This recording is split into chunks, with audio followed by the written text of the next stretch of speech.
Good? Yep. Welcome back to Second and Short, Fired Coaches version edition number 2, but this time NFL. I'm Eli. And I'm Hayden. Yeah, so another kind of free ball episode. Typically, if you see me and Eli on the screen and it's just us, it's a free ball episode. We don't exactly know what we're doing. We just know that we should be talking about something. And Danny Smith will be mentioned. You can count on that. Interviewing with Tampa Bay, I'm worried. Yeah. And Danny Smith's legacy has reached TikTok. There's a trend, I guess, where you start the YMCA song, but you stop at Y, and then you kind of edit the Y into like somebody screaming Y. And it was a girl doing a gym edit, and she was like Y, and then it showed a clip of the article of Danny Smith interviewing with Tampa Bay. So Interesting. his legacy has now reached I wouldn't have guessed that. TikTok gym edits. Sweet. So yeah, I saw it and I was like, this is the greatest thing I've ever seen. I've never related with something harder on TikTok. No chance he'll ever see it either, but No. Hopefully he has a granddaughter or a grandson or something that can show him, because I will be devastated. There's not really... Me and Christian talked on the phone yesterday. There's nobody on the staff that I'm like, we gotta keep. There's no young and up-and-comers, which is a criticism of Tomlin. right. Danny Smith, I want back. I mean, he just amazing. I don't want anybody else coaching Boz. I don't want anyone else doing some crazy fakes. And I mean, the Steelers known for some great field coverage. Benny Skoranek. We need Danny Smith back. I joked around, but not really joked. Danny Smith goes, so do I. I'm looking for a new team. So, but yeah, I mean, we hinted at it there. This episode is going to be extremely Mike Tomlin focused, similar to how we focused on James Franklin when Penn State did their move. Penn State, they fumbled hard, and it ended up working out for them. They fell butt backwards and landed on their feet somehow. Pittsburgh, we shall see. We're fumbling yet. Yeah, they're going to be the last opening, unless something happens. Technically, Matt LaFleur is not 100% coming back, and technically probably saved himself last week, but Sean McDermott, same thing. Sean McDermott might not be as notable, or Give in my us eyes, 6 hours. yeah, might not be as good as Harbaugh or Tomlin, but he kind of fits in that category of very good coach who's succeeding, but is he reaching expectations? Maybe not, especially when you have prime Josh Allen, which that's been a criticism of mine for multiple years, but same with Pittsburgh and Baltimore. Careful what you wish for. The difference is Josh Allen, I think, is entering his prime. Lamar Jackson is exiting his prime, and the Steelers do not have a quarterback anywhere close to either one of those guys. So, technically, Buffalo should have an easier time going to grab someone.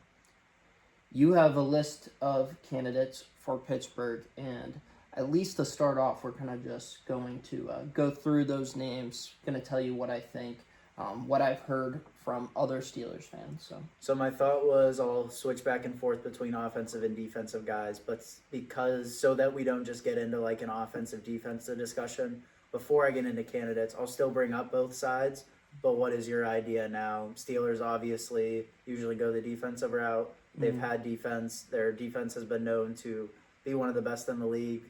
Even when it isn't, it's like you just kind of think of them as the best in the league, highest paid. Where do you think the Steelers, should they go offensive side or defensive side?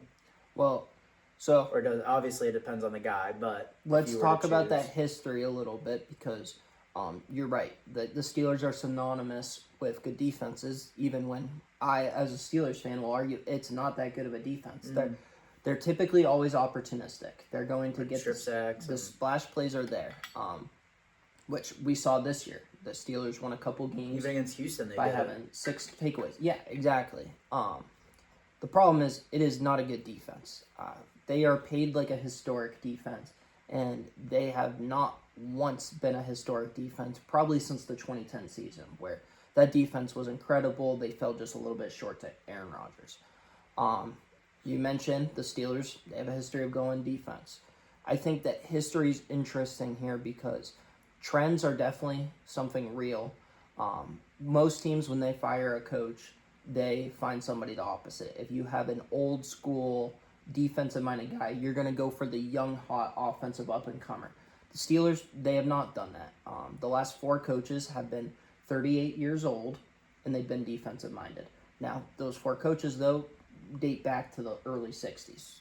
So take what you want with that. Art Rooney was a little child back then. So he's definitely going to be pulling from his father and his grandfather's legacy. But there's only so much you can do. A lot of Steelers fans will tell you they want an offensive mind. I look at the offensive minds that are out there. I don't think that they're as good as the defensive minds.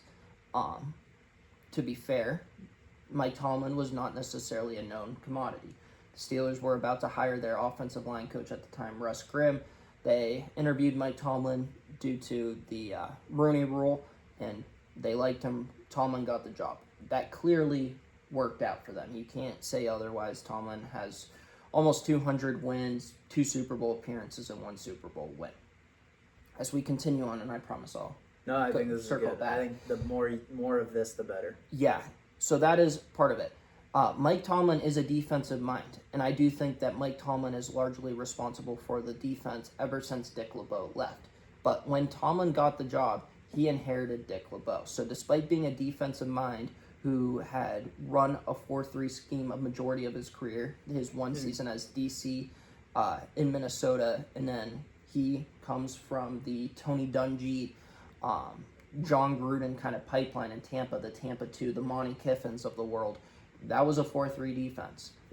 So Mike Tomlin, young guy at the time, he's not going to turn down a head coaching job, which is something that we still see today. Somebody who has options and has been a head coach before is going to be a lot more picky. Mike Tomlin gets to coach arguably the greatest franchise in sports history. They say Dick LeBeau has an incredible 3-4 defense. We're not changing it. You're not going to say no to that. One, because they're right. They have a pretty darn good defense with pretty good players. And 2, you just want an in. You want the job. So Mike Tomlin switched over to a 3-4. I don't think a lot of Steelers fans realize that.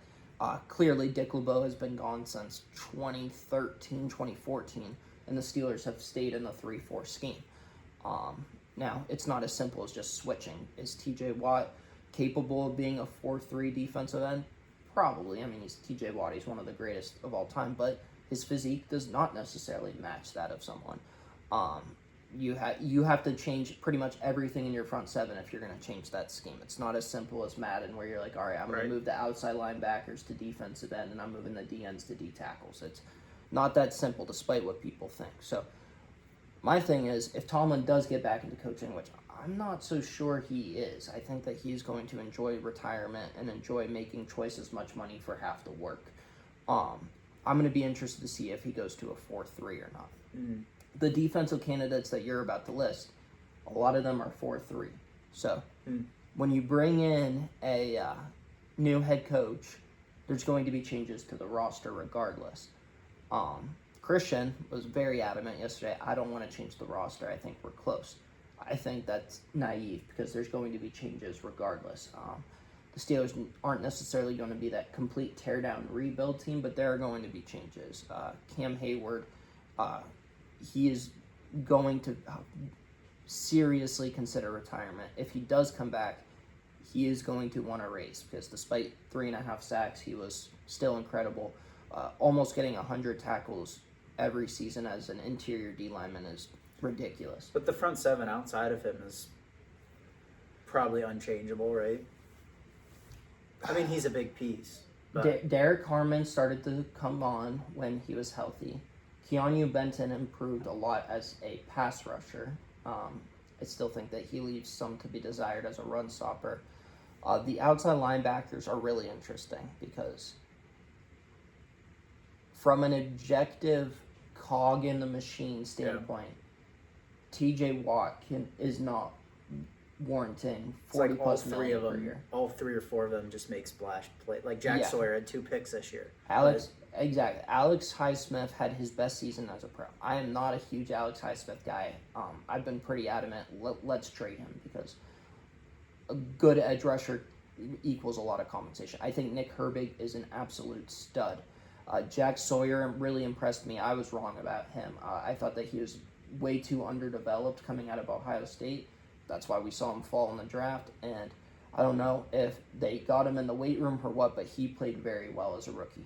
TJ Watt is still a very good player. It's hard to justify his contract, and I'm not saying they will or I want them to trade him. So that's going to be interesting. The off-ball linebackers are also weird. Peyton Wilson had a very good year. With that said, he is also undersized and leaves some to be desired in the run game. But he's young and talented, so he's staying. Patrick Queen, he should go. He has been a terrible free agent signing. Lacks the splash plays that we saw in Baltimore, and same thing, just has not been the aggressive run stopper that they needed. So there are a lot of changes coming on both sides of the ball, but I think defensively there should be. And it's going to be interesting to see how they kind of navigate, because the 4 Steelers outside linebackers that I just mentioned, all 4 of them are tremendous. All 4 of them are kind of iffy fits in a 4-3. Why? Because they're all 4 of them severely undersized. They're not your typical juiced up 6'5", 280-pound pass rusher like the Myles Garretts, like the Julius Peppers of the world. So we shall see what happens. But going back to the original question, I lean defensive mind just because of that. And going back to the whole trends ideas, Dad, you're good. I don't care. That might be the most like empathetic he's been. Like he felt bad coming in the door. I saw that. That was nice. Good job, Gary. Emotionally intelligent. Mike McDonald, defensive coach. The NFL is a copycat league, so I think that is going to have people be a little bit more open to. Right. Probably coach of the year. Or yes. Almost should be. People are going to be more open, especially because the offensive minds just aren't there. There's not that Ben Johnson. Right. There's not that Sean McVay, Kyle Shanahan. So. All right. Well, with that said, so when I think of defensive guys, it's kind of hard to say like this. Like offense, you have these wicked minds, and you're like, oh, this is their scheme, or this is what they do well. Defense, it's kind of harder to see that, but I do think this first guy I'll mention does have that. He likes chaos. You guys have mentioned that even if Tomlin came back, you wanted to see him on the staff. That's Brian Flores back to Pittsburgh. What are your thoughts on that? I would like it. I would not like it as much as other people. I mean, you guys were talking about him almost as like, hey, if he doesn't get hired as a head coach, what about him as defensive coordinator under Tomlin if Tomlin won a couple playoff games? Correct. I don't know if that's realistic just because all 31 technically, because Green Bay doesn't count, owners are billions. They're rich.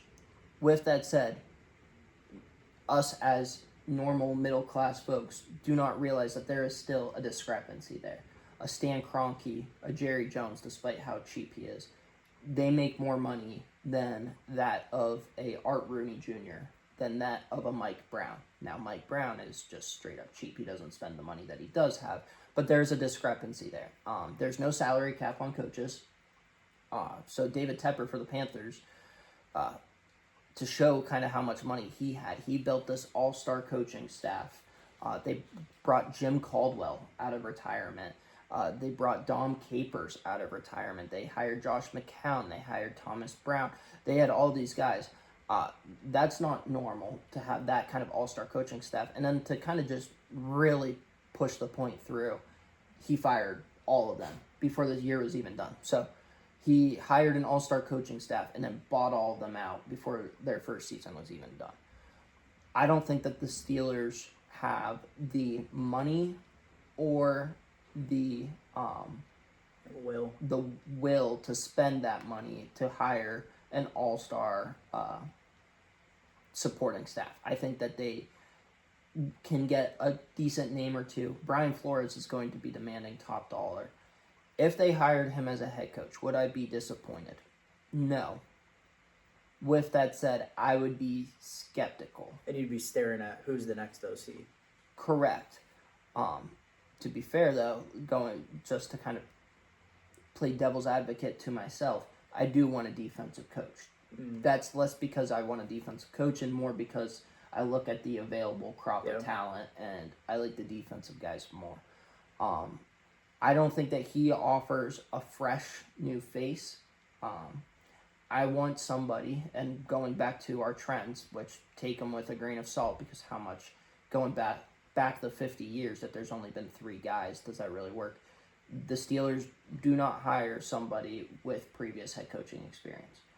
Brian Flores should be a head coach in the NFL. I'm not sure the Pittsburgh Steelers are the best spot for him. On top of that, how similar is it to Tomlin?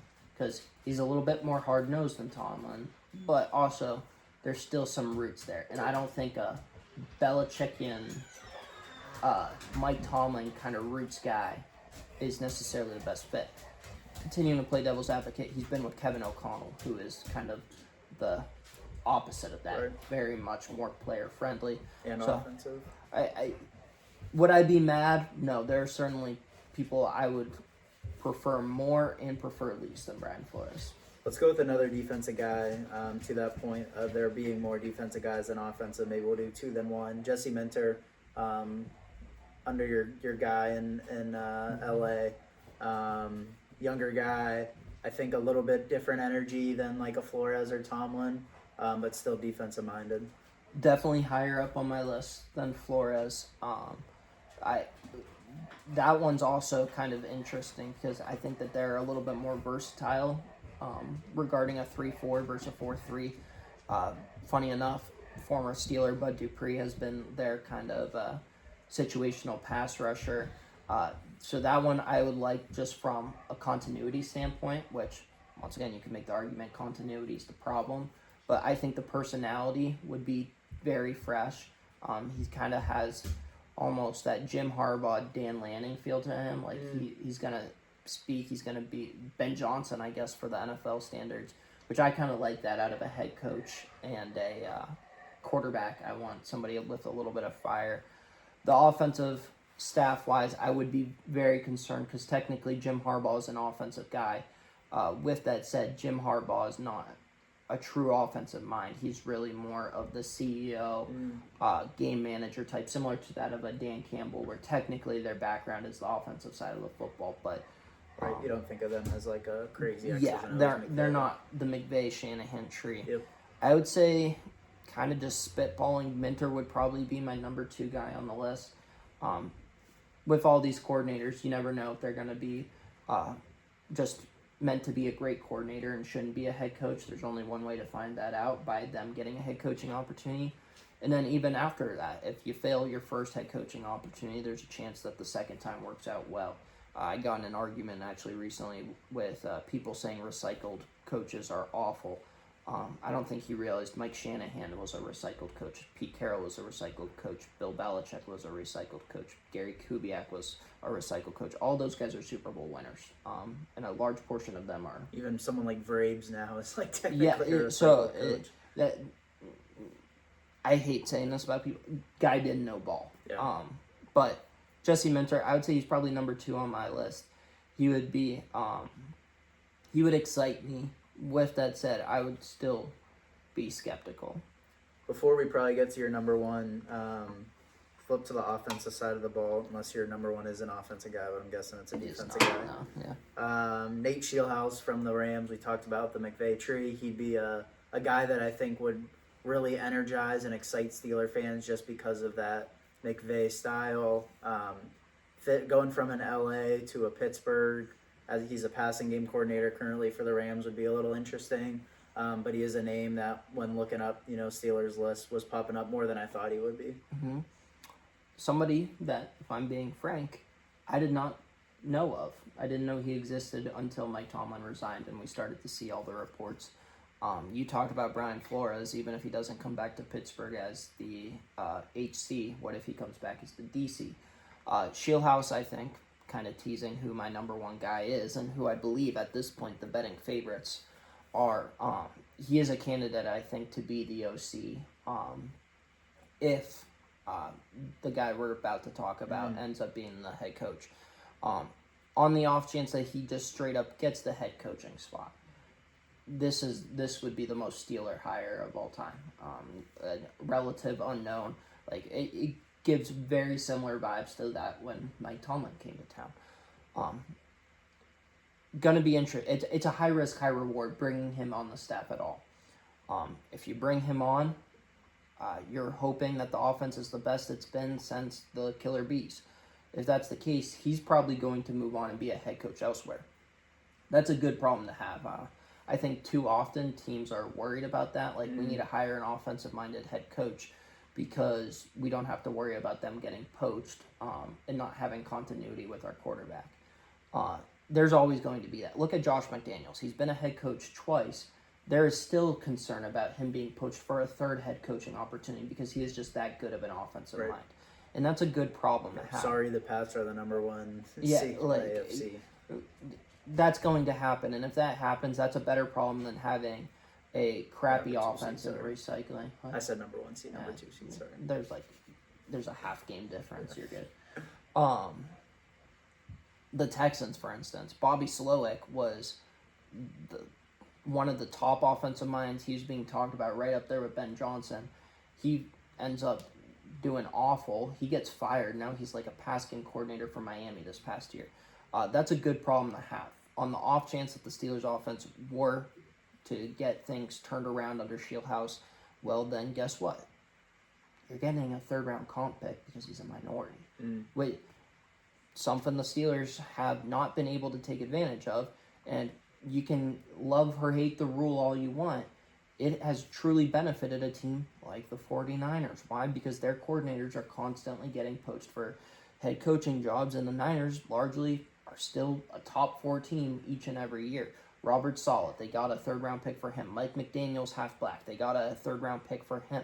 D'Amico Ryans, he's black, got a third round pick for him. Like, that is something that, once again, you don't have to like the rule, but that is truly a competitive advantage. Not to mention, all 3 of those guys are tremendous coaches. It's not even about necessarily their race or ethnicity, but it's a competitive advantage that the Niners have taken advantage of. Now, if you get a third round comp pick, probably shouldn't use it on Jake Moody, but that's beside the point. So, yeah, Shieldhouse probably goes into why I am so into the guy you're about to mention. Yeah, so we'll go 2 last names that are pretty familiar here, but the first one, Chris Shula. With the Rams, coaching opposite of the ball with Shieldhouse, as you mentioned, and who I'm assuming is your number 1 in the candidate. What are you thinking? Yeah, Shula is my number 1, which he's interesting. So the Rams have one of the best defenses on paper, specifically in the front 7. What do you think the Rams defense ranked this year? I mean, if without any context, I would say like top 6. They ranked 17th last time I checked, which you're probably thinking, what the heck? Why are we going to hire a coach who had the 17th ranked defense? Which is a fair criticism, especially after I just glazed their roster. I mean, you have 2 phenomenal Pro Bowl caliber edge rushers, 2 Pro Bowl caliber defensive linemen, Pro Bowl caliber linebacker, secondary that's improved. Like, talent-wise, they are a top 10, arguably top 5 defense. And they're all young. Nobody's over the age of, 28. Now, let's add that context. The Rams had a pretty hefty lead on a lot of teams this year, so that helps. Can you fact-check and make sure that I am right about the 17th? Because I heard that from somewhere else. I know that they weren't... total yards? Yeah, total yards start with that. We can look at scoring, too, but those are the 2 main ones. He is just a defensive Sean McVay. And I don't, there's just a good feeling I have about him. And the fact that we could bring in Shieldhouse, on top of that, even if it's not Shieldhouse, he comes from the McVay-Shanahan tree, where technically there should always be an offensive mind that's up and coming. If he does not get the Pittsburgh job, which if he gets the Pittsburgh job, I want credit. I want you guys to toot my horn, because before these betting odds came out, I said gut feeling is Shula. I sent that into the podcast group chat. It just makes too much sense. He has those football family ties. The Steelers, we know, love those football family ties. They've done it with the Haywards. They've done it with the Watts. They've done it with Vince and Carlos Williams. The Steelers are known that the Porter family, this is what the Steelers do. They go for football royalty. Chris Shula, there's just this good feeling about him. I think that he can have a good pipeline of coaches coming from the McVay-Shanahan tree. There's just a feeling about Chris Shula where he's my guy. Does him being like a part of the Shula family almost be like it's almost like a too good to be true kind of thing? So the But funny it thing, is working with the Shanahans. Yeah. Still. So Chris is the grandson of arguably the greatest coach in American sports, Don Shula, the all-time winningest coach in the NFL. I don't know winningest actually. Number one in all-time wins. He has the only perfect season in NFL history, the 72 Dolphins, and coached 40 years. Don Shula, true legend of the sport. Chris Shula's dad and Don Shula's son, I believe, was the head coach of the Bengals in the early 2000s or 90s. Yeah? 90s. That did not go well. So, he can learn from his father's mistakes almost. So, are you going to get caught up in the story? Maybe. I'd be a lot more concerned if this guy's last name was Cower or Null. Yeah. The fact that the only tie really Don Shula has to Pittsburgh is he is the one who kind of vouched for Chuck Null to be hired as the Steelers coach. That's really the only Pittsburgh tie there. If the Steelers do not get Chris Shula, and right now the betting favorite for Miami's head coach is Jeff Hafley, who, funny enough, has Pittsburgh ties. Christian does not want him. I don't want him, but he probably ranks similar to Flores for me. Okay. Definitely below Minter and Shula, but he's I wouldn't be upset necessarily. Yeah. If Hafley does not go to Miami and Shula does not go to Pittsburgh, I really want Shula to go to Miami.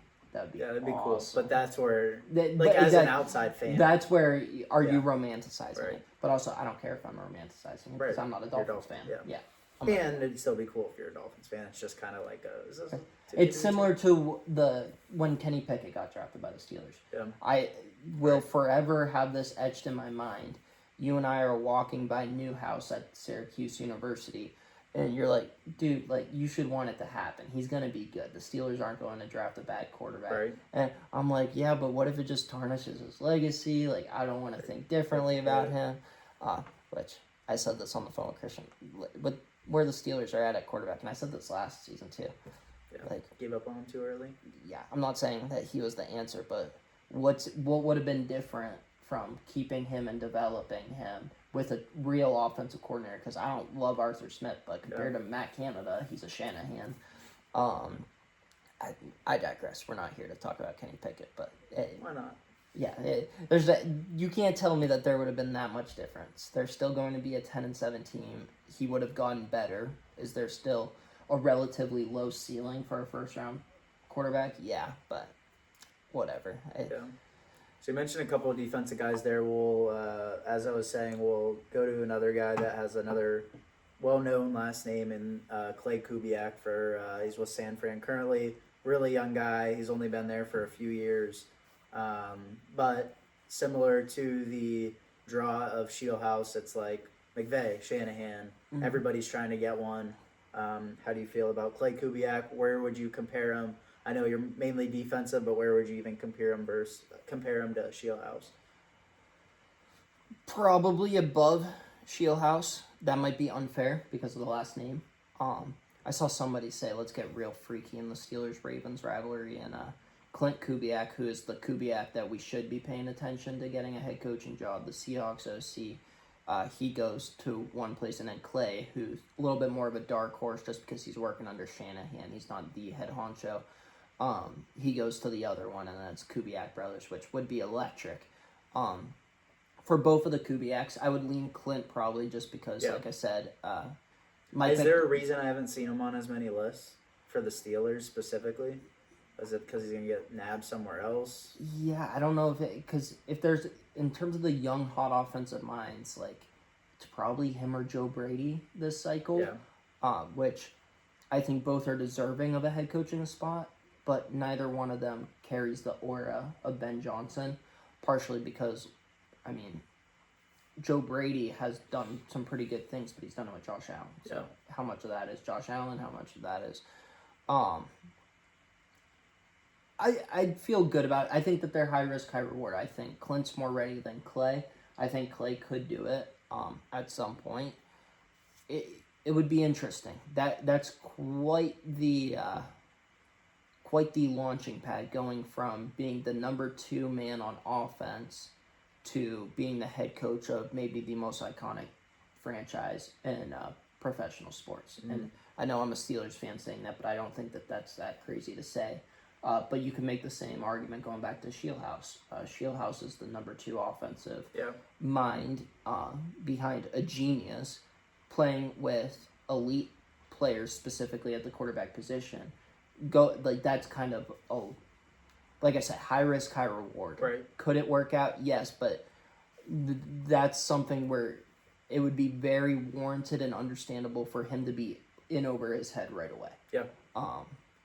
Which once again is why I love the idea of Shieldhouse, but I'd prefer the Shula, bringing him as an OC and then using that as a launching pad for him to get a job elsewhere. You mentioned Hafley and Saleh, but I don't want to just skip over them if there's any more that you want to say about them. Saleh is a guy similar to Flores. I think Flores is a better fit for Pittsburgh.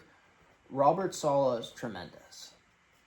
With that said, and it pains me to say this because he's probably one of my favorite coaches in all the sport. He gives off maybe a coordinator better than a head coach. Yeah. Simply because you look at his 2 stints in San Francisco, he's like one of those strength and conditioning coaches, like ridiculous. He's going absolute berserk. And then we've seen him as a head coach. The dude looks depressed. Yeah. Coaching the Jets has a lot to do with that, which I think he's going to be a lot pickier. He's been rumored a little bit with Pittsburgh, mostly with Baltimore and Atlanta. Those 2 jobs are a lot better destinations than the New York Jets in terms of media, fan bases, and rosters. So I hope he gets a chance again. I don't think Pittsburgh's the place. I like him more than Flores, but I think Flores is a better fit for Pittsburgh. As for Hafley,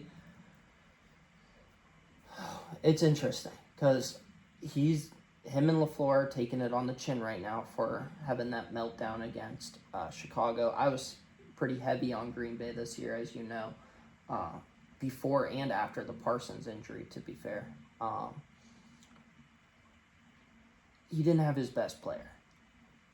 I still think that he could be a good head coach. I don't know. There's a lack of excitement there, which is fine because I'm somebody where I try not to get caught into the excitement of the rest of the Yinzers where I'm like, oh, flashy name, I need the flashy name. Because I know that's not always the best option. Is him being like the head coach of Boston College just a few years ago, like is that kind of in the back of the mind at the same time? Maybe. Because I think it is with some people, and I don't blame that. And it's not like he was horrible there either for Boston College. No, and he made the right move, which once again just shows kind of the difference in college and NFL.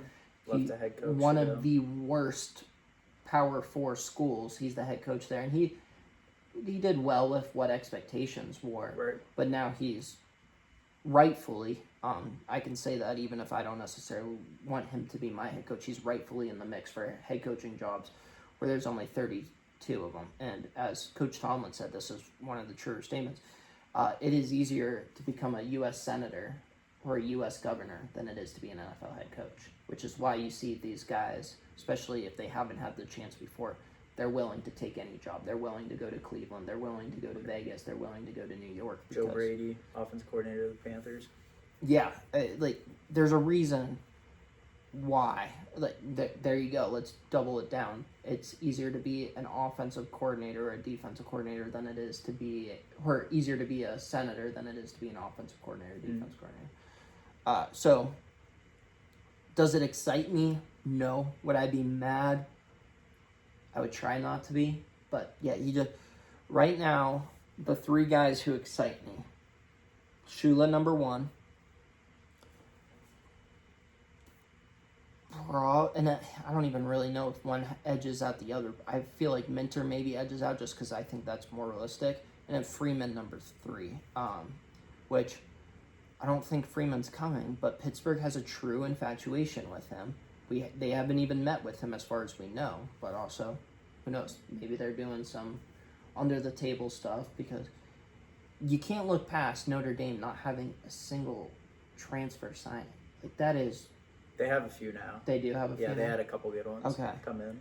That makes me feel like, but that's just truly one of those, like, that is so weird. Yeah. But I don't know. And if I'm Marcus Freeman, I think that the NFL is going to be waiting for him, which is not normal for a college coach.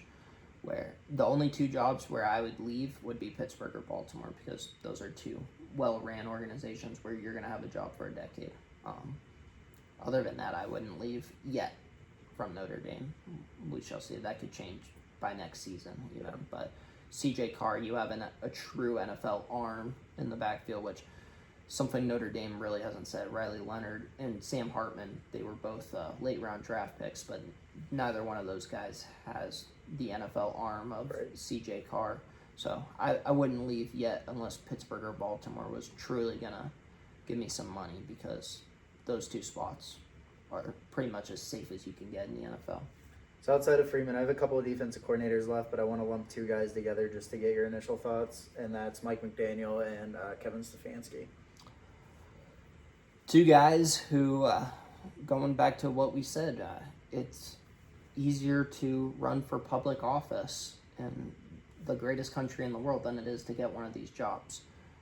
I think that both guys overperformed. Kevin Stefanski, I think Cleveland fans ran this guy out of town, and I think that it might end up being a blessing in disguise for both of them, that they both got let go. The thing I always point to, and I have been a large critic of Zach Taylor, because whenever I was talking about the Sean McDermott, like, all right, dude, you have Burrow. Peak Josh Allen, you have peak Jamar Chase and Joe Burrow. I don't care if the defense isn't great. If you switch Zach Taylor and Kevin Stefanski, I think you are going to be shocked by how much better the Bengals get. I don't think that we're worrying about the Bengals flirting with the postseason every year. I think the Bengals are a postseason team every year. I think that they're truly equals with Pittsburgh and Baltimore, and there's kind of like that three-way tie. And I think if you put Zach Taylor on the Browns bottom out. Now, Zach Taylor, you look at the resume, Zach Taylor should be a head coach too. Probably. I mean, once again, is he a top 32 head coach? Yes, but also is there a ceiling? Yeah, I think that he's in the low 20s probably, which isn't necessarily a glowing endorsement. So Kevin Stefanski should be a head coach. I look at all these jobs. I'm not sure if any are attractive enough to me, especially Tampa Bay OC opening up. I think that might be one. Tampa Bay, Detroit. Let's stick with Tampa Bay. Tampa Bay has done some weird things with their head coaches before. They traded John Gruden. They hired Greg Schiano, which was weird, going back to Jeff Hafley being the head coach of Boston College. They hired the head coach of Rutgers. They fired Lovie Smith because they didn't want Dirk Cutter to leave. You trade for Bruce Arians out of retirement, and then you kick Bruce Arians out for Todd Bowles. So, the Bucs do some crazy things where if you're going to be the OC of Tampa Bay, there's a somewhat decent chance that you're going to thrive because you have Baker Mayfield and all those weapons. And then, you might just get a job elsewhere, which would be ideal. You'd be the cream of the crop for both McDaniel and Stefanski. Or you end up being the head coach of Tampa Bay. Right. We've seen them do that multiple times. I've made the argument, I thought that they were going to do it the past couple of years with Dave Canales and Liam Cohen. So, my old laptop just went off, so we shall see if we end up having...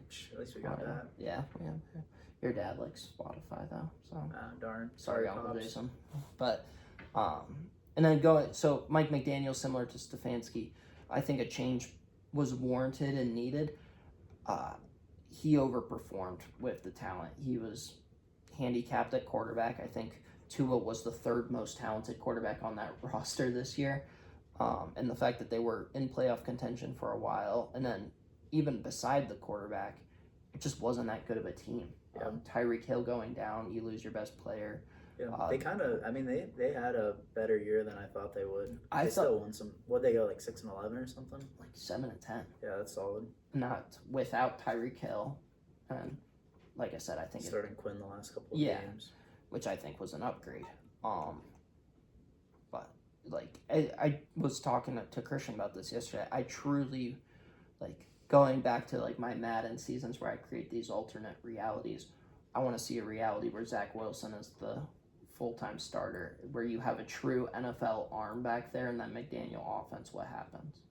We'll probably talk about this at some point because we talk about it so much. There's so many quarterbacks where I'm giving up a 5th or 6th rounder instead of taking a 1st round quarterback and building around. Zach Wilson being one of them. And this year's draft too. I'm gonna do something. Oh, I almost texted you about Dante because I was like, now what? Now who's your number one?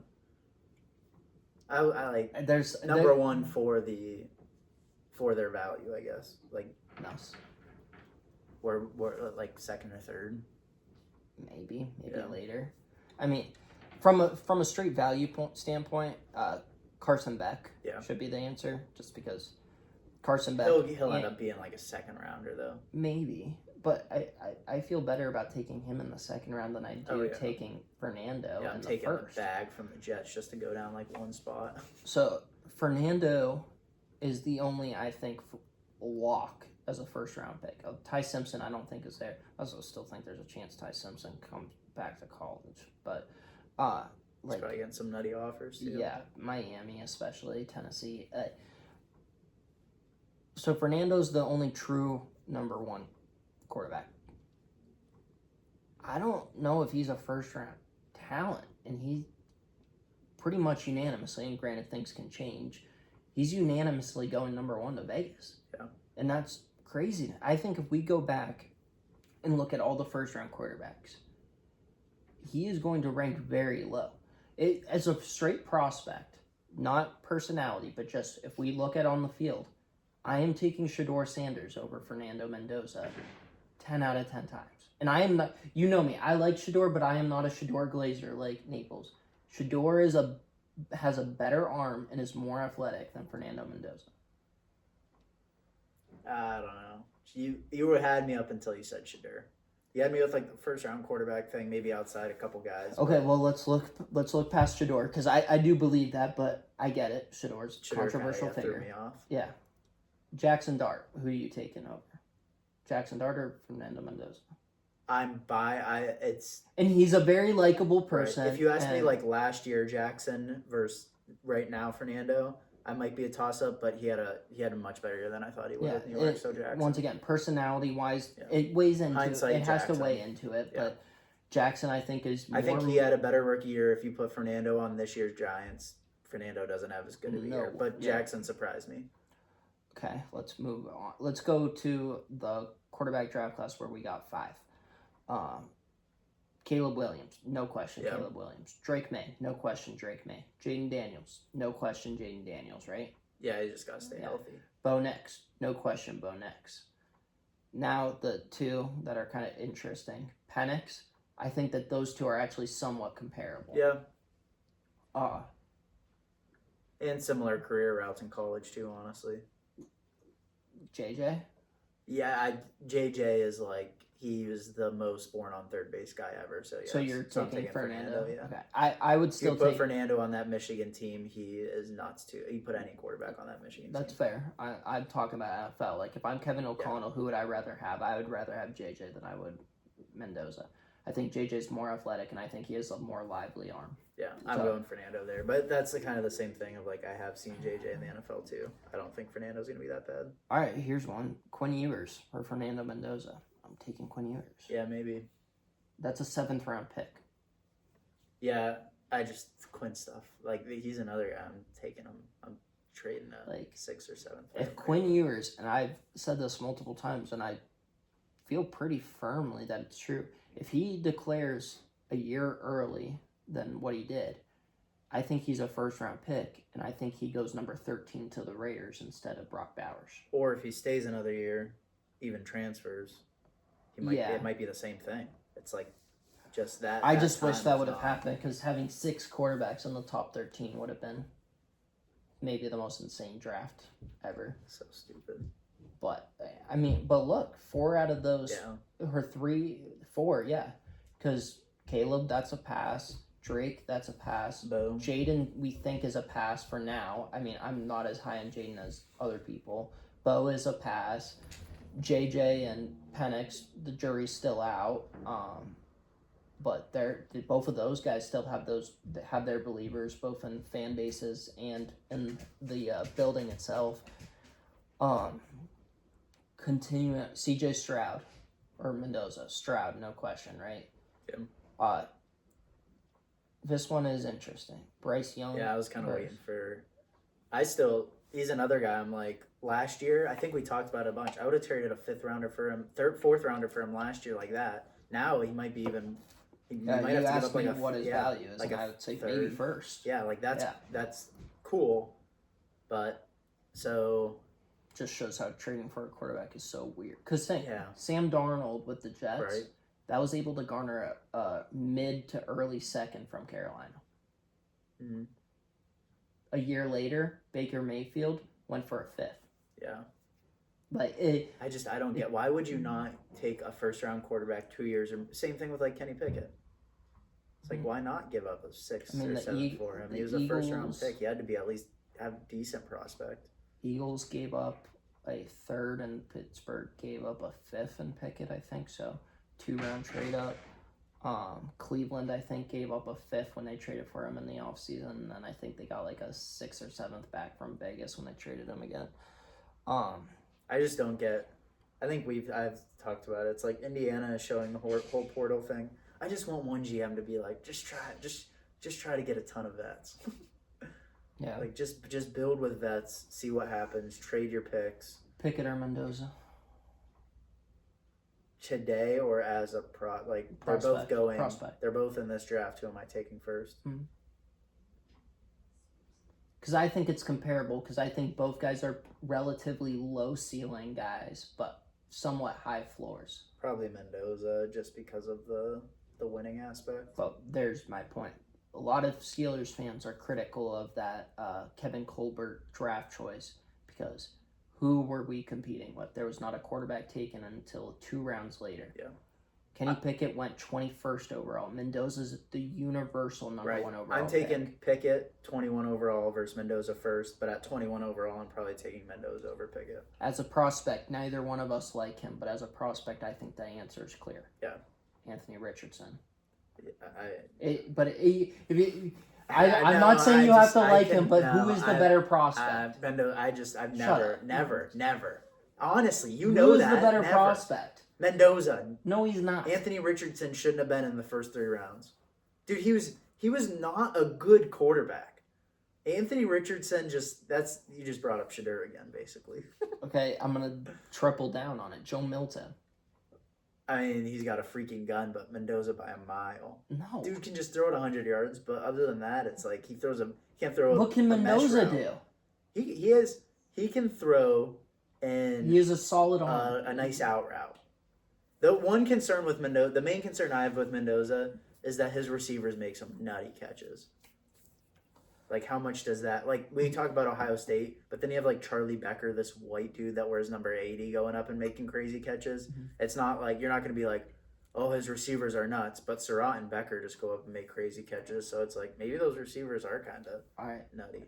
we're not gonna dwell on the Pickett draft class for too much longer. I'm not bringing up Purdy because that's a cheat code. Because Yeah, it's Purdy hot take. technically should have been the better prospect, but the Steelers drafted Chris Oladukin before they drafted him, so we're not gonna do that. I am gonna bring up Malik Willis because Malik Willis was the other quarterback kind of in that. He's another guy I always hated. As a prospect, I'm not saying you have to like this guy or want to draft him. As a prospect, But as a like, prospect, he is 100%. What I'm does taking Mendoza do better than Malik Willis? not run, but just pocket passer in general. I don't And wins. Like, okay, put Mendoza on All Liberty right, and let's here's see what my happens. thing with with this prospect stuff. Nobody knows. That's agree. My big thing is like scouts don't know. So again, I'm taking. So why is Mendoza the first overall pick? Yeah, exactly. I agree. He shouldn't be. I'm saying it, but if you're saying, are you taking Mendoza? You have the fifth. You're at the 54th overall, and this year you have Mendoza or Malik Willis in an alternate reality. I'm taking Mendoza, but I'm taking Malik Willis later than Mendoza in first overall. So it's like, are we comparing value? Yes, Willis. Are we comparing the player itself? Mendoza, but it's kind of cheating because we've seen Malik Willis flare out. But I always hated Willis and Richardson. Going back to what's the common denominator there? Trying to give me a but I love Deshaun Watson. So okay. In terms of value, Carson Beck's my answer probably because Shedeur too. So good thing I did. I don't like Carson Beck, but the value, like in terms of athletic ability and arm talent, he is 100% a better value. Similar to Jalen Milroe last year. Which I like. Jalen Milroe is not somebody I wanted in the first running back now.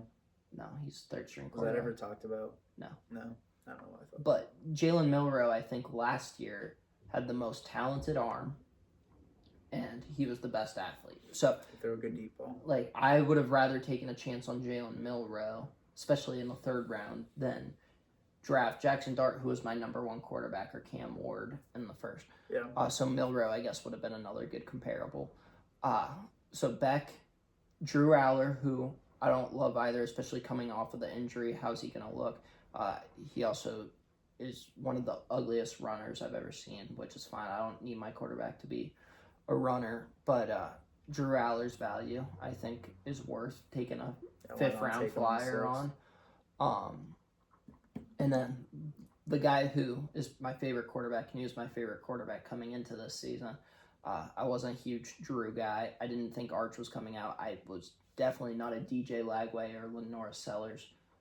It was Nussmeier. And I think that's because Nussmeier, the way you were just talking about Mendoza in the pocket, I think that is Nussmeier. Yeah. I think Nussmeier has a cannon, and he can just sit back there and deke and dunk all day long. So Nussmeier's my answer. Same thing, though. How healthy is he? He might have Quinn Ewers himself this year by playing injured, which to me is a green flag, but it probably cost him a lot of money in the end. Cade Klubnik, I don't think is a guy I love. So yeah, it's Nuss, but that kind of shows you where. And I'm not just being different to be different. Same thing with last year. Cam Ward to the unanimous quarterback. I said Jackson Dart's better. For guys like Cade and Drew, I don't know Carson in there. All right, so when we talk about there's a big issue in college, they're not developing quarterbacks. They're trying to win right away and run these goofy offenses that work, but it doesn't help with the development. They work if you have 5 stars. Right, it works, but it doesn't mean they're going to be good in the NFL because you didn't develop them. Correct. But do you think that is a plus? I don't think it's a plus for guys that are going like first round, but is that a plus for a guy like Cade? Because there's no chance Cade and Drew Aller got any development where they were. They probably they regressed over the years. They're physical. Is that a plus for a fifth rounder? I think it's a negative for sure for a good prospect, but for a project or bad prospect is like, hey dude, Drew sucked, but he also had a 29-year-old quarterback coach that didn't do anything, and their offense was gimmicky. Is that a plus for Drew and Cade? Maybe, just because when I'm drafting a quarterback, so I think a lot of people, just because of how quick the business is, when they're doing their quarterback rankings as draft prospects, they're doing it right now. Right. Which is huge for those first. You want Mendoza to be developed. But to me, I would rather draft a guy who might not be ready for a few years, but he's going to be a starter in year 4. I'd rather, no matter the round, really, I'd rather draft that guy than draft somebody who could come in and be a third stringer, maybe a second stringer for sure, but we're never going to see that arm talent, which is ironic because Kenny Pickett's my guy, and you could say that describes Kenny Pickett perfectly. But I'd rather draft that guy than, because what are we doing? How much is drafting a third string quarterback that can be a third string quarterback right Gabriel. Now? Perfect example. Yeah.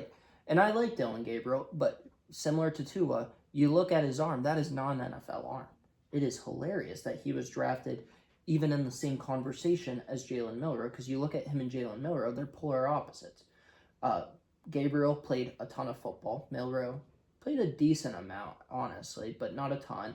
Milroe, tremendous athlete, tremendous arm talent. Dylan Gabriel, not a tremendous athlete, not tremendous arm talent, maybe a little bit more accurate, which, I mean, but it depends on how you describe accurate, because he's not accurate in the Cleveland weather. He can't throw near a lake. So, but yeah, that's a perfect example where Milroe versus Gabriel, I'm taking Milroe 10 out of 10 times, and it's not even close. Ewers or Gabriel, I'm taking Ewers, and it's not even close. Will Howard, and I'm not a Will Howard guy compared to all these other games, which were like, oh, let's give Will a shot, because I think that's stupid. Like, there's a reason he was a 6th-round quarterback. Leaves a lot to be desired. Will Howard is a way better athlete than Dylan Gabriel, and doesn't have the most powerful arm, but compared to Gabriel, it's better than. So, I'd rather draft and take a flyer on one of those guys than draft. Be like, all right, we have our 3rd-string quarterback locked in. Right. Like, who cares? I want the guy who, yeah, we might have to develop, and he might just suck, but there's something there. So to answer your question, I guess that's a positive.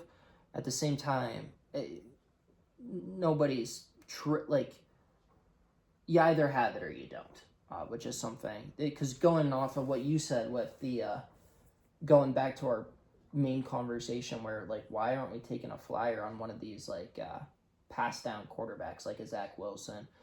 Mac Jones is a guy who I love. Oh, yeah. I don't love the Browns quarterback, honestly. Yeah, I don't love Mac for the Steelers, but I love Mac in general. Like, San Francisco's the perfect fit. Sorry, Purdy. Zach Wilson is somebody I'm high on. I don't understand why guys like Justin Fields continues to get shots, because, yeah, quarterbacks get let down by the teams that drafted them, but also sometimes you just don't have it. And that's something where, in this kind of new age where we're seeing Sam Darnold have back-to-back 13-win seasons, where we're like, oh my gosh, like, every first-round quarterback that was ever drafted, like, they just needed a shot. No, like, Right. Sometimes the quarterback just sucks. Yeah. And sometimes, which, that's nothing against that quarterback. There's a reason why it is so hard to be an NFL quarterback. Because even if you have the ability, there's only a few people who can do it, even with the ability. If you're the 50th best person in the world, you suck. Yeah. Everybody thinks you suck. Yeah. For head coaches who failed, same thing. Like, ooh, you're 32nd best in the world at something. Right. Like, poor you. Like, yeah, it sucks. I get it. You're a competitor. Like, it's easy for us to sit on the couch and say that. Like, go count your millions. But, right. Like, yeah, there's a reason why this is such a cutthroat industry. And then on top of that, just because the team sucked, because most of these teams suck, the situation sucks, the supporting cast sucks. Just because the supporting cast sucks doesn't mean the quarterback doesn't suck too. Yeah. So I feel like those are two kind of points that we lose sight of. Mac Jones, I think, is an exception. I think Mac Jones is a good quarterback. I think Zach Wilson could be a good quarterback. And you look at the talent, I think Zach Wilson's one of the more talented quarterbacks we have seen come out of the draft, where, yeah, he had a year with Sean Payton where now I'm like, all right, let's see what this guy can do. And I was hoping we'd see that with Mike McDaniel, because I think that would have been electric. Yeah. Zach Wilson thrown to Jalen Waddle, Darren Waller, and Tyreek Hill in a Mike McDaniel run offense, that would have been amazing to me.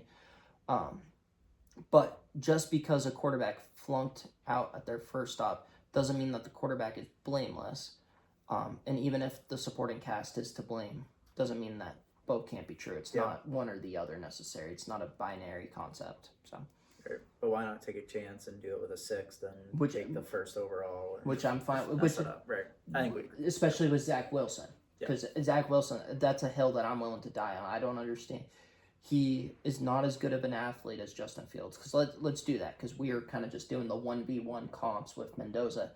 Fields versus Wilson. Fields is one of the most athletic quarterbacks we have ever seen. He's right up there, if not past Lamar. And I don't say that lightly. He's right up there, if not past Vic. Cam Newton, different styles, but same thing. Kaepernick, same thing.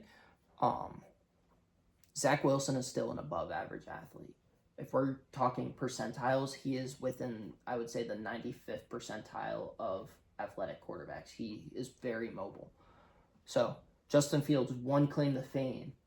Yeah, he's better than Zach Wilson, but Zach Wilson's still, in terms of compared to everybody else, in the elite category, right? The very least, very good category.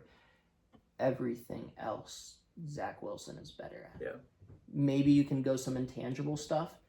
To be fair, Zach Wilson was 22-23 coming from Utah to New York City. Yeah. But not saying that he's It's not culture shock. like maybe he's matured. Who knows? We've seen it before, but Big Ben, for all you like, we saw maturity. Yeah. We've also seen maturity not happen and it still be okay. Brett Favre. So, I don't understand because Justin Fields is going to be a bridge quarterback / competition somewhere. I don't think Zach Wilson will be. And to me, that is hilarious that one, Justin Fields is going to make more money than Zach Wilson this year. And two, Justin Fields is going to have a better chance to play meaningful football than Zach Wilson, but whatever. Yeah. When you and I are running a team, we can. I just want Take one GM flyers. to just try it, just see what happens when you. But whatever. Oh well. Any closing thoughts? I think that was good. Good episode. Yeah, it was fun. Um, Nice crack for the knuckles. Yeah, was that yours or mine? I don't think. I didn't think it was mine. I but didn't if you think it was mine yours, either. So I don't know.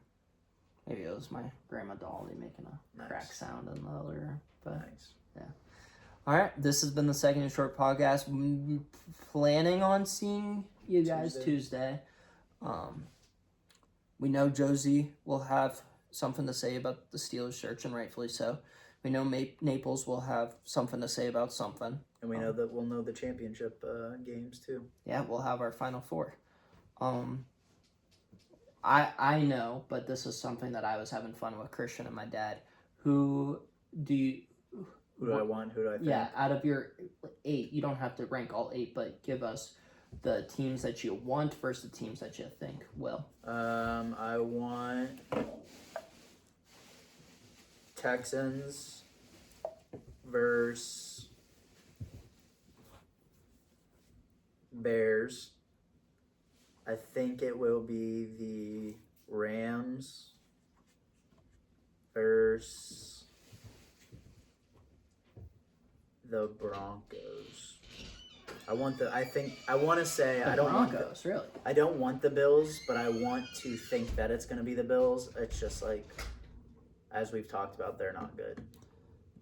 But I want to say I think it's going to be Bills Rams. But For me, there's not, which is kind of relieving because this is the first year where there's not a team where I'd be that upset if any of the final 8 won the Elite 8, if I guess we're going to say the Final 4.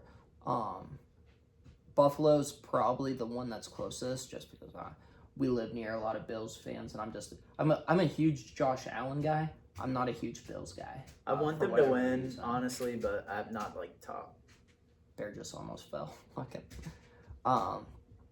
But like you said, yeah, in the year that should be Buffalo's best chance to win a Super Bowl, it's their worst team, which was kind of just the curse of Buffalo. Right. But there's no great quarterbacks left, When sorry, you I have shouldn't say that. There's no Mahomes, Lamar. there's none of guys those left, right? Elite 4. Yeah. So, or Elite Or, 5. In the AFC, yeah. I guess Stafford, Stafford. I'm grouping in Yeah. with those guys. And I love Drake May, so Right. Patriots fans have been arguing with me. I'm like, you don't realize, Yeah, like, you I'm a gotta huge give it Drake a May year guy. or two Yeah. to compare with those guys. I want an NFC team. I like Chicago because I've always kind of had an infatuation with Caleb Williams, and Ben Johnson I think is tremendous. And Chicago, just as an That'd be NFL fun. blue blood, we hear blue bloods all the time in college sports. We never hear it in the NFL. I think that it really applies to the NFL because think about some like the Packers and the Steelers. Like sure, they're always good.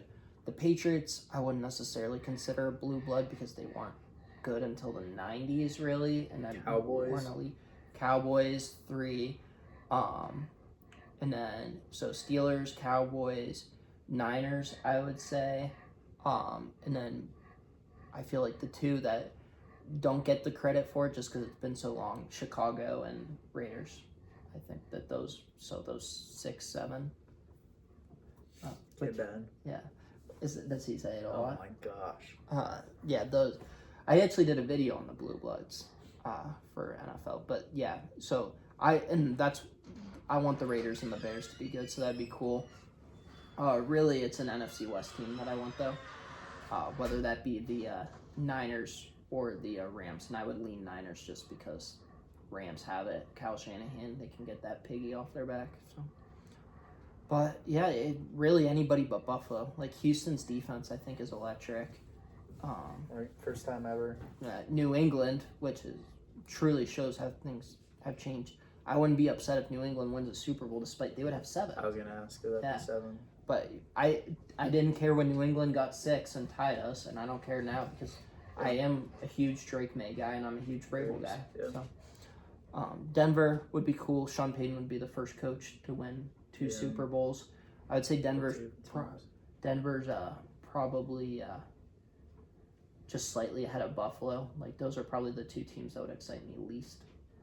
But I mean, like out of the AFC, the 2 teams that I like the most were eliminated and were never really contenders. The Steelers or the Chargers weren't gonna go all the way. So happy Herbert lost again.